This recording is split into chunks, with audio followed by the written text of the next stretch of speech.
ഇന്ത്യയിലെ രാജസ്ഥാനിൽ സ്ഥിതി ചെയ്യുന്ന സവിശേഷ ശൈലിയിലുള്ള മാളികയെക്കുറിച്ച് നിങ്ങൾ എത്ര പേർക്കറിയാം? കാറ്റുകളുടെ മാളിക എന്നറിയപ്പെടുന്ന ഹവാ മഹലിനെ കുറിച്ചാണ് ഇന്നത്തെ video. Welcome back story boat. 1799 മഹാരാജാവായ സവായ് പ്രതാപ് സിംഗ് ആണ് ഈ മാളിക പണി കഴിപ്പിച്ചത്. ചെറിയ ജനാലകളോട് കൂടിയ കൂടുകൾ ചേർത്ത് വെച്ച് 5 നിലകളിലായുള്ള ഈ മാളിക സ്ത്രീകൾക്ക് പുറം ലോകം വീക്ഷിക്കാനായി പണിതീർത്തതാണ്. സിറ്റി പാലസിൽ നിന്നിറങ്ങി ഹവാ മഹലിലേക്ക് നടക്കുമ്പോൾ തണുത്ത കാറ്റ് വീശുന്നുണ്ടായിരുന്നു. ജയ്പൂർ നഗരത്തിൻ്റെ മുഖമുദ്ര എന്നറിയപ്പെടുന്ന പുസ്തകങ്ങളിൽ വായിച്ചറിഞ്ഞിട്ടുള്ള ഹവാ മഹൽ എന്ന അത്ഭുതം കാണാനുള്ള ആവേശത്തിലായിരുന്നു ഞങ്ങൾ. ബഡ്ഡി ചോപ്പട്ട് എന്ന വട്ടക്കവലയ്ക്ക് സമീപത്തായി തിരക്കേറിയ റോഡിന് അഭിമുഖമായാണ് ഹവാ മഹൽ നിലകൊള്ളുന്നത്. 1799 അന്നത്തെ ജയ്പൂർ രാജാവായിരുന്ന സവായ് പ്രതാപ് സിംഗിൻ്റെ നിർദ്ദേശപ്രകാരം ഉസ്താദ് ലാൽചന്ദ് എന്ന ശില്പിയാണ് ഹവാ മഹൽ രൂപകൽപ്പന ചെയ്തത്. 215 വർഷത്തെ പഴക്കം ഹവാ മഹലിൻ്റെ ശോഭയ്ക്ക് മങ്ങലേൽപ്പിച്ചിട്ടില്ല. ജയ്പൂർ നഗരത്തിൻ്റെ സ്ഥാപകനായ സവായ് ജയ് സിംഗ് രണ്ടാമൻ്റെ കൊച്ചുമകനാണ് സവായ് സിംഗ്. തൻ്റെ മുത്തച്ഛൻ പണി കഴിപ്പിച്ച നഗരത്തിൻ്റെ പ്രൗഢിക്ക് ചേരും വിധം തന്നെയാണ് അദ്ദേഹം ഹവാ മഹൽ പണി കഴിപ്പിച്ചിരിക്കുന്നത്. റോഡിൽ നിന്ന് നോക്കുമ്പോൾ അതിബൃഹത്തായ ഒരു കൊട്ടാരമാണ് ഹവാ മഹൽ എന്ന് തോന്നാം. പക്ഷേ ഹവാ മഹൽ എന്നത് ഒരു കൊട്ടാരമല്ല, മറിച്ച് 50 അടി ഉയരത്തിൽ റോഡിന് അഭിമുഖമായി വൻമതിൽ പോലെ നിൽക്കുന്ന ഒരു മുഖപ്പ് മാത്രമാണ്. ഒരു സിനിമയുടെ സെറ്റിട്ടതുപോലെയാണ് ഹവാ മഹൽ.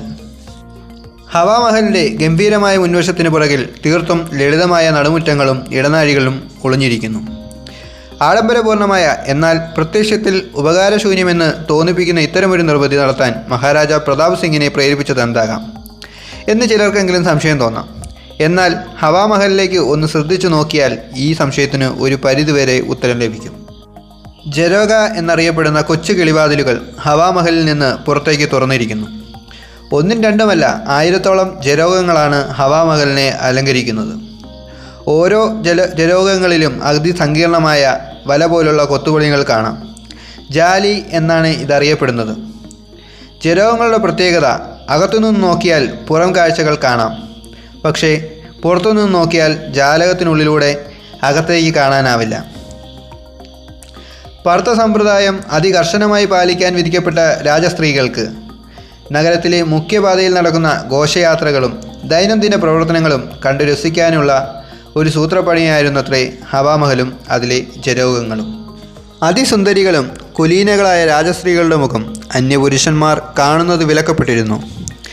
ബന്ധുര കാഞ്ചര കൂട്ടിലാണെങ്കിലും ബന്ധനസ്ഥരായിരുന്ന റാണിമാർക്ക് പുറം ലോകത്തെ കാണിച്ചു കൊടുത്ത ഹവാ മഹൽ ഒരു സമർത്ഥമായ സൃഷ്ടിയാണെന്ന് എനിക്ക് തോന്നി. 1000ഓളം ജരോഗങ്ങളും അവയിലെ സങ്കീർണമായ ജാലികളും ഹവാ മഹലിന് ഒരു തേനീച്ചക്കൂടിൻ്റെ സാമ്യം നൽകുന്നു.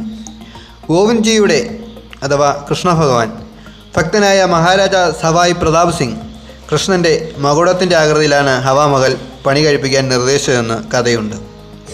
റോഡിന് മറുഭാഗത്തു നിന്ന് നോക്കിയാൽ ആ കഥ ശരിയാണെന്ന് നിങ്ങൾക്കും തോന്നാം.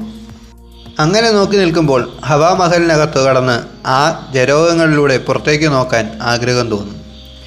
20 രൂപ പ്രവേശന ടിക്കറ്റ് എടുത്ത് ഹവാ മഹലിനുള്ളിലേക്ക് പ്രവേശിക്കുമ്പോൾ ആദ്യം നമ്മൾ ചെന്നെത്തപ്പെടുന്നത് ശരത് മന്ദിർ എന്നറിയപ്പെടുന്ന ഒരു നടുമുറ്റത്തേക്കാണ്. ആഡംബരങ്ങൾ ഒന്നുമില്ലാത്ത ഒരു നടുമുറ്റം. ഹവാ മഹലിൽ ഒരു മ്യൂസിയം പ്രവർത്തിക്കുന്നുണ്ട്. ഈ നടുമുറ്റത്തിൻ്റെ ഒരറ്റത്തായാണത്. നടുമുറ്റത്തിൻ്റെ ഒത്ത നടുക്കായി ഒരു ഫൗണ്ടൻ കാണാം. കൊടും ചൂട് അനുഭവപ്പെടുന്ന രാജസ്ഥാൻ്റെ കൊട്ടാരങ്ങളിലെല്ലാം തന്നെ തണുപ്പ് നിലനിർത്താൻ അനേകം മാർഗങ്ങൾ സ്വീകരിച്ചിട്ടുണ്ട്. അതിലൊന്നാകാം ഈ ജലധാരയും. ഫൽഗുന മാസത്തിലെ പൗർണമി ദിനത്തിൽ ഹോളി ആഘോഷിച്ചിരുന്നത് ഇവിടെ വെച്ചാണത്രേ. മുറ്റത്തിൻ്റെ ഒരറ്റത്ത് പുരാതനമായ ഒരു കിണർ കാണാം. ആൾമറയില്ലാത്ത ആ കിണറിൻ്റെ ഉള്ളിലേക്ക് നോക്കിയാൽ തല കറങ്ങിപ്പോകും. അടുത്തിട്ട് കാണാൻ കഴിയാത്തത്ര ആഴത്തിൽ ഒരു പാതാളം പോലെ അത് നീണ്ടു കിടക്കുന്നു. രാജസ്ഥാനിലെ ജലദൗർലഭ്യം മനസ്സിലാക്കാൻ ഈ ഒരൊറ്റ കാഴ്ച മതി. ജലസ്രോതസ്സുകൾ വറ്റിത്തുടങ്ങിയ കേരളവും ഈ അവസ്ഥയിലേക്കാണ് നീങ്ങിക്കൊണ്ടിരിക്കുന്നത്. ഹവാ മഹലിന് 5 നിലകളാണുള്ളത്. ഈ നിരകൾ ഓരോന്നും ഒരു മുറിയുടെ വീതി മാത്രമാണുള്ളതാണ്. ഹവാ മഹലിലും പൊതുവെ രാജസ്ഥാൻ കൊട്ടാരങ്ങളിലും കൗതുകകരമായ ഒരു കാര്യം, അവിടെയൊന്നും പടിക്കെട്ടുകൾ കാണാനാവില്ല. മുകൾ നിലകളിലേക്ക് പോകാൻ ചെരിഞ്ഞ പാതകൾ ആണ് ഉള്ളത്. ഈ ചെരിഞ്ഞ പാതകൾക്ക് അവിടെ പറയപ്പെടുന്ന ഒരു കഥ കൂടിയുണ്ട്. സമൃദ്ധിയുടെ നാളുകളിൽ ജയ്പൂരിലെ റാണിമാരും രാജകുമാരിമാരും കനത്ത ആഭരണങ്ങളും മുത്തും കല്ലും പതിപ്പിച്ച ആഡംബരപൂർണമായ വസ്ത്രങ്ങളും ധരിച്ചിരുന്നു. കിലോ കണക്കിന് ഭാരം വരുന്ന ആഭരണങ്ങൾ അവർക്ക് ചലന സ്വാതന്ത്ര്യം നിഷേധിച്ചു. മരം കൊണ്ടുണ്ടാക്കിയ ചെറിയ കൈവണ്ടിയിലിരുത്തി അവരെ കൊട്ടാരത്തിലൂടെ ഉന്തിക്കൊണ്ട് നടക്കുമായിരുന്നു. ആ കൈവണ്ടികൾക്ക് സൗകര്യത്തിനാവണം ചരിഞ്ഞ പാതകൾ നിർമ്മിച്ചിരുന്നത്. ജീൻസും ടീഷർട്ടും നൽകുന്ന സ്വാതന്ത്ര്യത്തിന് നന്ദി പറഞ്ഞുകൊണ്ട് നമ്മൾക്ക് മുഗൾ നിലയിലേക്ക് പോവാം. ഈ മുഗൾ നില അറിയപ്പെട്ടിരുന്നത് രക്തൻ മന്ദിർ എന്നാണ്. വെളുത്ത മാർബിൾ തൂണുകളുള്ള ഒരു തളമാണ് രക്തൻ മന്ദിർ. ഹവാമഹലിൻ്റെ ഭക്ഷണമുറിയായും ഈ തളം ഉപയോഗിച്ചിരുന്നു. രക്തൻ മന്ദിറിനെ മനോഹരമാക്കുന്നത് വർണ്ണച്ചില്ലുകൾ പതിച്ച ജനാലകളാണ്. സൂര്യവെളിച്ചം ഈ വർണ്ണച്ചില്ലുകളിൽ പതിക്കുമ്പോൾ രക്തൻ മന്ദിറിൽ മഴവില്ലുകൾ വിടരുന്നു. പുറത്തേക്ക് കാണാൻ കഴിയുന്ന ജലോകങ്ങളും രക്തൻ മന്ദിറിൽ ഉണ്ട്. രക്തൻ മന്ദിർ കഴിഞ്ഞാൽ അടുത്തതായി വിചിത്ര മന്ദിറാണ്. ഈ വിചിത്ര മന്ദിറിന് മറ്റൊരു കഥ കൂടിയുണ്ട്. ഹവാമഹലിൻ്റെ സ്ഥാപകനായ മഹാരാജ സവായ് പ്രതാപ് സിംഗ് ഒരു കൃഷ്ണഭക്തനായിരുന്നു. 1778 തൻ്റെ 13-ാം വയസ്സിലാണ് പ്രതാപ് സിംഗ് ജയ്പൂരിൻ്റെ ഭരണാധികാരിയാകുന്നത്. വീരശൂര പരാക്രമികളായ രജപുത്ര രാജാക്കന്മാരിൽ നിന്നും തികച്ചും വിഭിന്നതനായിരുന്നു പ്രതാപ് സിംഗ്. മൃദുല സ്വഭാവിയായിരുന്ന അദ്ദേഹം ഒരു കവിയും സഹൃദയനും ആയിരുന്നു. ബ്രജ്നിധി എന്ന തൂലികാനാമത്തിൽ അദ്ദേഹം കൃഷ്ണ സ്തുതികൾ രചിച്ചിരുന്നു.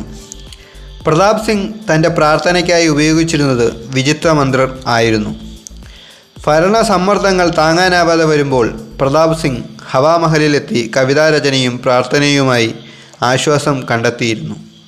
ഹവാമഹലിൻ്റെ 4-ാമത്തെ നിലയാണ് പ്രകാശ് മന്ദിർ. 2 വശവും തുറന്ന ഒരു നടുമുറ്റമാണിത്. സൂര്യപ്രകാശം അകത്തു കടക്കത്തക്ക രീതിയിലാണ് പ്രകാശ് മന്ദിറിൻ്റെ നിർമ്മാണം. പ്രകാശ് മന്ദിറിന് മുകളിലായി വളരെ വലിപ്പം കുറഞ്ഞ 5-മതൊരു നില കൂടിയുണ്ട്.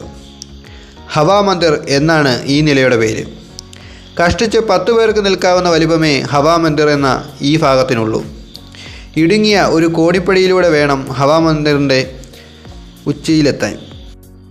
മനോഹരമായ ഒരു ദൃശ്യമാണ് ഹവാമഹലിൻ്റെ മേൽനിലയിൽ നിന്ന് നോക്കുമ്പോൾ കിട്ടുന്നത്. ഒരു ഭാഗത്ത് ജയ്പൂർ രാജകൊട്ടാരത്തിൻ്റെയും ജന്തർ മന്ദിറിൻ്റെയും മനോഹര ദൃശ്യങ്ങൾ, മറുവശത്താകട്ടെ തിരക്കേറിയ ജയ്പൂർ നഗരത്തിൻ്റെ കാഴ്ചകൾ. ഈ കാഴ്ചകളെല്ലാം കണ്ടുകൊണ്ട് മറ്റൊരു കഥയുമായി ഞാൻ വീണ്ടും വരാം. അതുവരേക്കും ബായ്.